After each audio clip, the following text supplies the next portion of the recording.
Baba Saheb doctor Ambedkar ने भारत के सामने एक महान विचार रखा था, एक ऐसा समाज जहां बहुजन समाज को सम्मान, अधिकार और बराबरी मिले, जहां सामाजिक न्याय सिर्फ एक शब्द नहीं बल्कि व्यवस्था की नींव बने। इस विचार को आंदोलन का रूप दिया कांशीराम जी ने। मान्यवर कांशीराम जी ने अपना पूरा जीवन दलितों, पिछड़ों, आदिवासियों, धार्मिक अल्पसंख्यकों और वंचित समाज को सम्मान और अधिकार दिलाने के लिए समर्पित किया।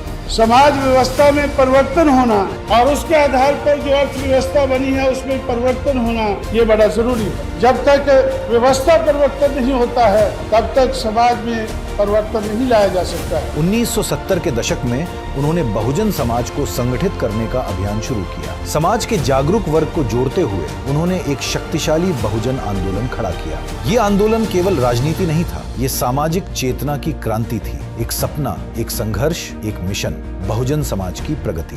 कांशीराम जी ने अपनी मेहनत से और समर्पित भावना और निष्ठा से सामाजिक और व्यवस्था परिवर्तन की लड़ाई मजबूत की। मुझे भी मिलकर के हमें दोनों को काम करने का मौका मिला।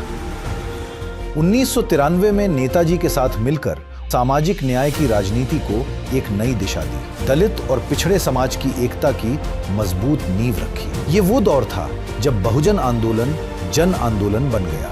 आज वही विचार उसी संघर्ष की विरासत को आगे बढ़ा रहा है। अखिलेश यादव जी के नेतृत्व में समाजवादी पार्टी मान्यवर कांशीराम जी और नेताजी के मिशन को आगे बढ़ा रही है। आज के राजनीतिक जो संघर्ष है उसमें बाबा साहब भीमराव अम्बेडकर जी, माननीय कांशीराम जी, नेताजी, डॉक्टर राम मनोहर लोहिया, जयप्रकाश जी और लगातार जो संघर्ष का रास्ता है उसको अपना करके हमें सबको मिलकर के पीडीए को मजबूत करना है। 15 मार्च 2026 बहुजन समाज दिवस अर्थात पीडीए दिवस। ये दिन केवल एक जयंती नहीं है, ये सामाजिक न्याय, सम्मान और हिस्सेदारी का संकल्प है। इस अवसर पर प्रत्येक जिला मुख्यालय में विशाल जन समूह के साथ कार्यक्रम आयोजित किया जाएगा। सभी साथियों से अपील है, इस ऐतिहासिक कार्यक्रम को सफल बनाने में तन, मन, धन से अपना योगदान दें। 15 मार्च 2026 ये पीडीए स्वाभिमान का दिन है।